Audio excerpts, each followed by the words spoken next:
Good morning from Panhandle Outdoors, America's only daily outdoor TV show.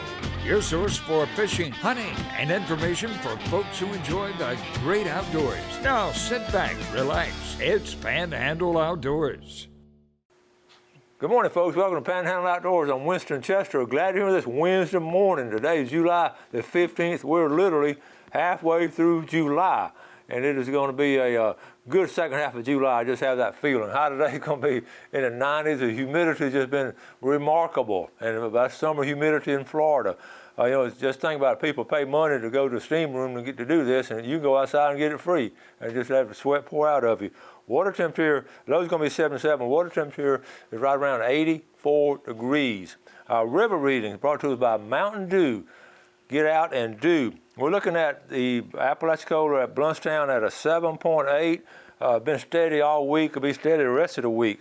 The Choctahatchee at Caryville is a 4.8, and it's looking good. The Choctahatchee now, they catching some fish over there. I've got some good reports from over there, and in fact, it's going to go up a little bit. These rains is going up a little bit for the weekend, looks like, but it's going to be good. Tide chart. We've had 3 or 4 days of pretty bad tides as far as movement, brought to us by Kent Forest Lawn right here on 23rd Street. We're looking at the high tide this morning will be a 5:50, be during the show, and then the low tide will be at 4:34 tonight. But looking on into the weekend, really strong tides Thursday, Friday, and Saturday. So that's going to be perfect for the weekend fishermen. And our wind forecast is going to be coming out southwest. It's not going to be as strong as it has been. That's why the humidity is going to be so high. It'll be coming out of the southwest, and then later in the afternoon as it gets dark, it's going to start coming out of the northeast. So that's almost a complete swing, but it's not much movement. We're just talking about 4 to 6 miles an hour. So it's going to be a good night of flounder. All right, let's take a break, and we'll be right back. All right, welcome back. We got some cool picture here. We're going to start off. Y'all know Ken Perrmore, one of our Panhandle Outdoors broadcast team, and he wasn't able to make it the other day. His son was graduating from the University of Florida, and they were down there moving him out, and unfortunately, they didn't get to go through a ceremony. I felt sorry for all the seniors in high school, and especially in college too, because they worked so hard to get those degrees, but it's just in the day and age we're in now. So anyway, Ken, you know how he and his family love to fish. Well, here's his better half, and with a big old, look at this big old grouper, Dale Perrmore. She just had her big birthday, and congratulations, Dale. And they really love to fish. And look at that calm water. Now that speaks well of the timing Ken had on that. Good job. Okay, here's one. I want to show you. This is Jim Ramsey. He's a new member of Panama City Fishing Club. But here's the best red. Here's the cool thing about it. It's the best red he said he's caught this year. This is 41 inches. He caught him at a Tyndall Bridge on a 12-pound test line, a light tackle, and it took about 35 minutes to land it. And that was at a Tyndall Bridge, and I've been telling you over and over again for a long time how bridge fishing is just so successful if you get it right. And that's when that tide is moving, because we talk about structure, and those bridges have that structure. So those redfish are always staying there, and when that tide starts ripping out, they're going to open up their mouth.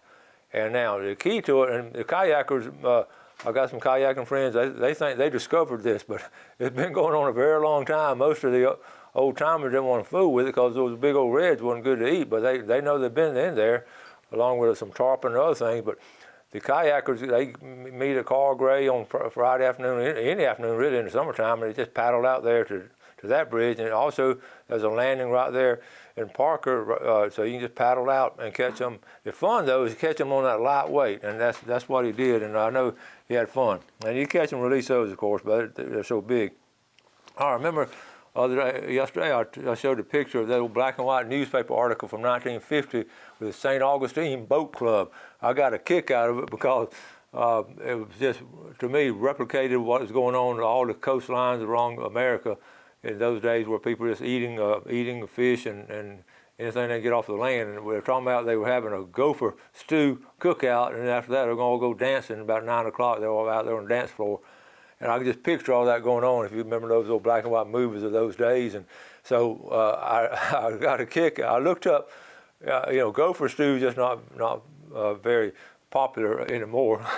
But I looked up and I teased one of my friends on Facebook. She was wanting to cook something different for her husband, and she wanted something different, so I recommended Gopher Stew. And I looked up the recipe, and here's a picture of Gopher Stew right here. But here now, there's a catch to it. That looks good right there. See the carrots and the meat and everything in it? Don't that look good? And here's the recipe: 5 stalks of celery, 3 large potatoes, 10 something of water. I don't know, that ain't gallons. 10 cups of water. Okay. 16 ounces of canned tomatoes, bell pepper, salt, a 1/4 pound of salted pork, Spanish onions. But anyway, you see 2 jalapeno peppers. But the bottom line, 6 pounds of gopher meat. So that's that. But where this comes from, I got to thinking about it. These are like the Minnesota Gophers, the football team, the Minnesota Gophers. These are the Gophers up north, and that's the recipe for that. So these southern tortoise Gophers, I couldn't find that recipe, but that's what I was referring to. The Gophers, that's 2 different Gophers and all. I just wanted y'all to understand that. Okay, let's move on. Let's see. Here's a picture here. Nat Harris. Nat's a regular viewer, and I've told you before what a great fisherman Nat Harris is. They went out the other day, he and a couple of buddies, and you see them right here. Look, they got grouper and they got beeliners, a snapper. This is just on a little private boat. And Nat found some spots. He's got some good spots out there. And somebody's got to clean the fish. And I always thought Nat was a smart person because he's back there with a camera taking pictures of them cleaning the fish. Good job, Nat Harris. I'm glad you were able to get all that done. Quick note, now Tyndall has closed back up. They've gone back to level 1 because of the pandemic, and so they're closed.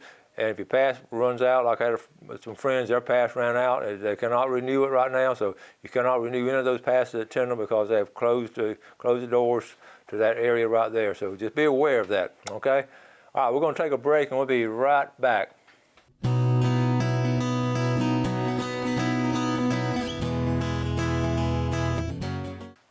Okay, welcome back. Remember I was talking yesterday about the camellia bush up there at the cemetery where we got all this, up at the cemetery in Quincy where we got all of our bites and everything and rashes and everything. But anyway, I started thinking about how old that camellia bush was, and that camellia bush is planted in 1946, so it's right at 65 years old. And I started thinking, how long can a camellia bush live? And I looked it up, and they actually can live to be 100 years. So I just thought that was cool. And what we're going to do, and I don't know what time of year to do it, I think springtime. And I remember my dad used to do this. As a kid, I never paid attention. I wish I'd have watched him a little closer. We're going to get some grafts off that, just get some grafts and we want to pass out some little camellia plants to our whole family, so they can have, pass that on down to the grandchildren and all, and their children, and pass it on down from that one camellia bush because it's stunningly beautiful when they're blooming in early spring and all. Is that pink and all. So anyway, they can live to be 100 years. So that one's got 45 more years left. Okay. Now, I also want, when we come back, we're going to do our drawing. We're going to draw for Los Antojitos, and we're going to draw for Tarpon Dock because we didn't get to do it last week. I promise y'all. So we're going to do one midweek, and we're also going to do one Friday. So we're actually doing 2 this week. So we're going to do that at the next session right here. One thing too, July is just full of all kinds of things going on. When the water temperature is really warmed up, and the bait fish, they're just all over the place in the bay system. East Bay, West Bay, Choctawhatchee Bay, you can go anywhere, and especially when it calms down a little bit and you just see them busting up on the water. And I've always just loved watching bait fish.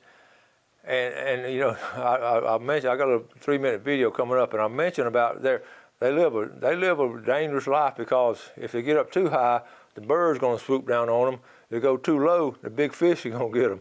And then sometimes they stay where they are, and they're going to get hit up anyway. But there's so many of them. That's why they have so many out there and all. But the old net fishermen, they used to circle them up and just get tons of them. And they still do.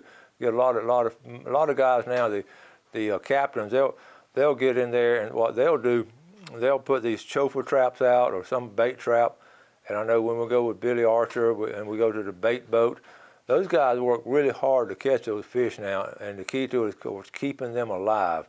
And it's really hard this time of year because of the heat and the lack of oxygen in the water. So bait fish is just their basic foundation to the fishing success of this area as far as the commercial end goes, the captains and everything. They've got to catch these bait fish, and I catch some chofers off the end of my dock a lot, and some different things and all. And I don't fish much with live bait because I just like the challenge of catching artificial bait, but sometimes when people are around want to catch some fish, we'll use some bait fish. So we're going to roll this little 3-minute video on just some bait fish. I got off the end of my dock. I saw them, they were just out there hitting the top of the water. So Jeff, let's roll this video.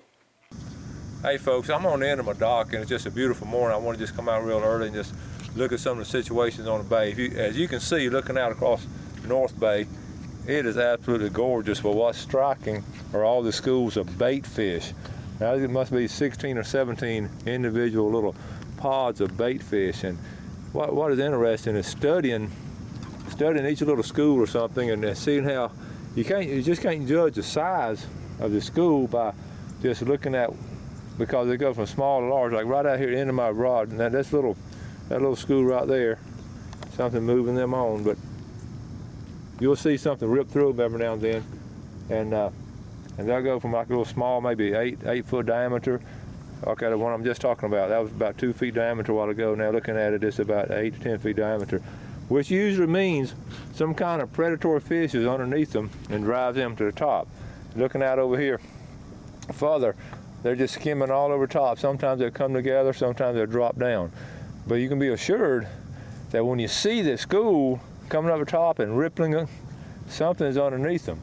And the question is always, you have, what do you throw?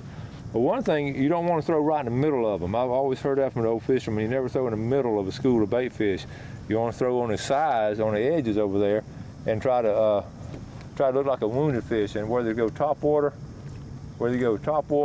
or actually underneath them, you really need to try both methods. Right now, I just happen to have I'm just going to try a little skitter walk and throw to top water some. And it's just a beautiful morning. I just want to share with you. Again, looking at all the schools, we're on the northern part of North Bay, and it's just a beautiful sight to just see all these bait fish working. They live a dangerous life. They have sort of like a double jeopardy. Underneath them is a predatory fish, and right on top is a bird like this that's skimming across. So if they stay down low, they're going to get eaten sometimes. They'll come up high, right there. They're going to get shot and take a shot at too. Tough life being a bait fish.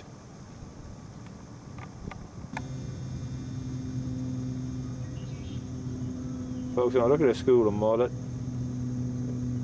Look at them. We're trying to be real still.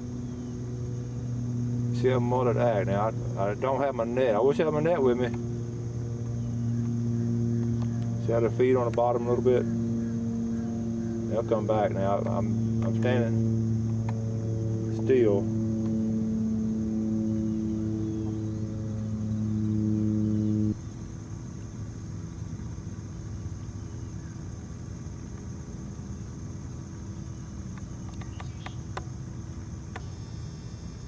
Yet another school is right down here. You see them working on top of the water. I don't know if the camera's going to pick them up. There's about 8 or 9. These are bigger down here. There's a good shot of them. A lot of times when they get to the top of the water, you see more ripples. A lot of people mistake them a lot of times for redfish. They're going to stay on the bottom right there.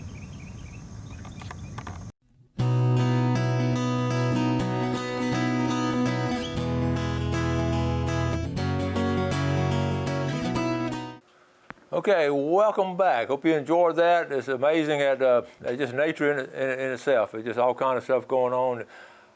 I've never taken a mask and snorkel out into the bay system very much because it's just sort of murky out there.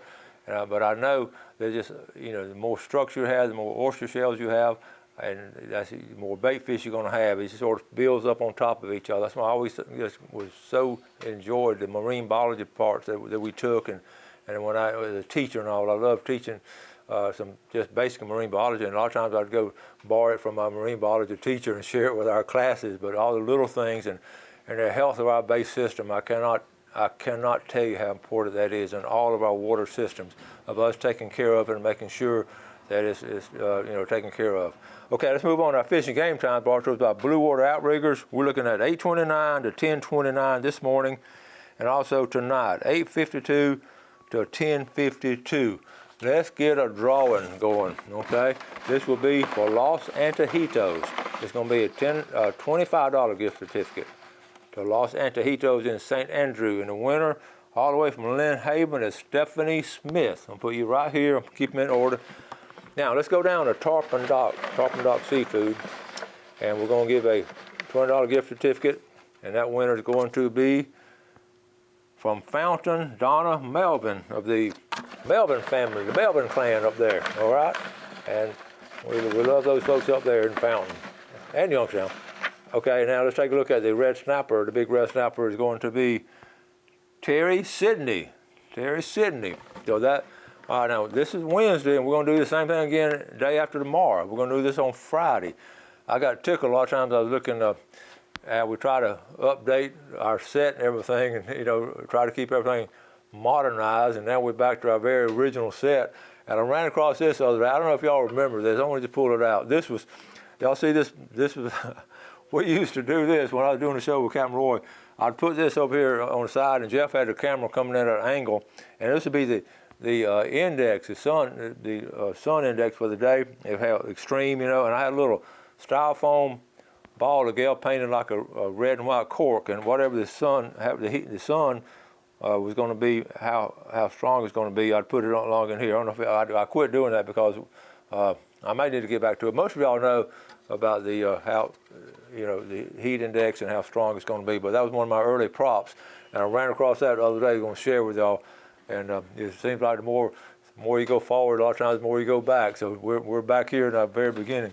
The only difference is in this garage, it just don't have air conditioning. I don't care what time of day, it gets hot.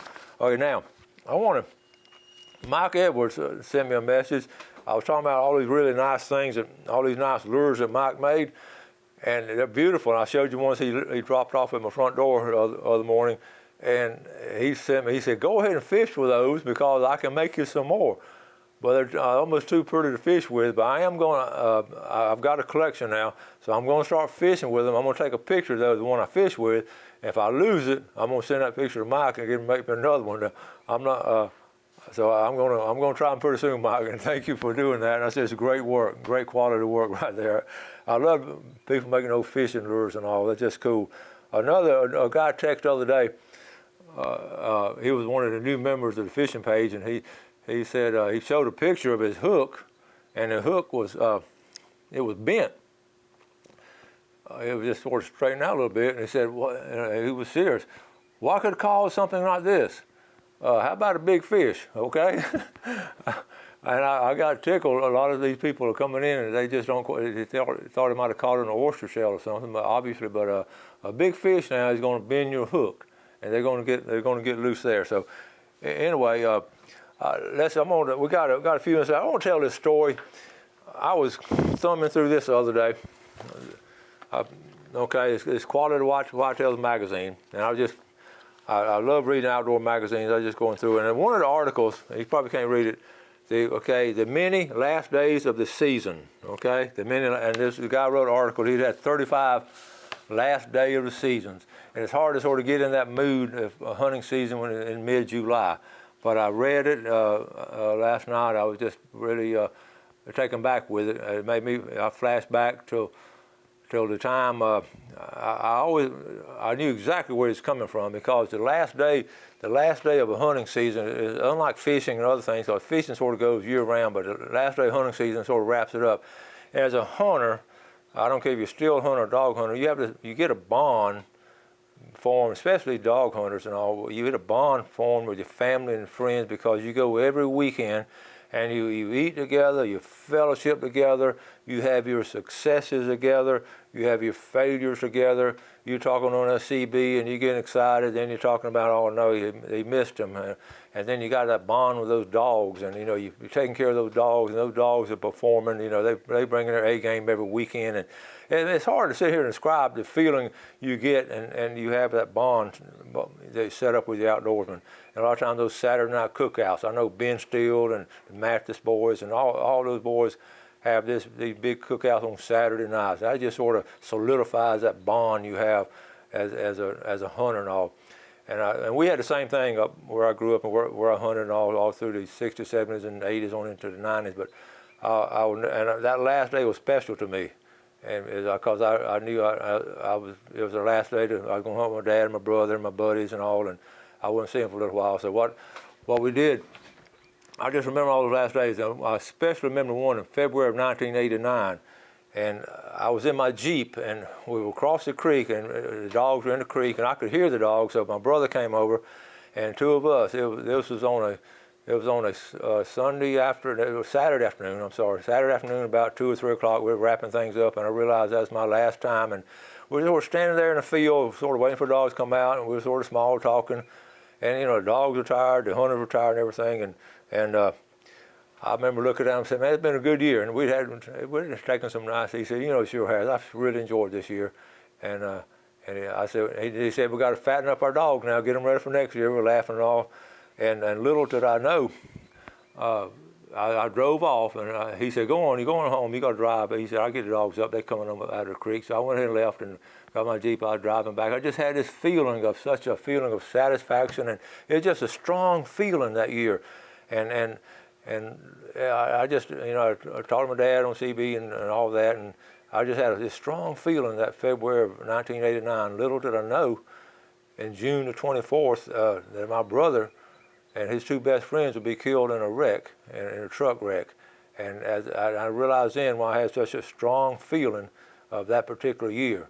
And I always flash back when I talk about this story, the last days of hunting season, your last day, and I just can always remember that. So I tell you this story to tell you this: always cherish everything you do with your family and friends, especially those outdoor trips, those outdoor moments, especially those last days, that last day of hunting season. Okay, so I hope you enjoyed that, and it was one of those heartbreaking times that I'll never forget. So we'll see you tomorrow, and you have a great day. God bless. Thanks for watching America's only daily outdoor TV show, Panhandle Outdoors with Winston Chester, featuring hunting, fishing, and other activities and information to help you enjoy the great outdoors. Join us next time for Panhandle Outdoors.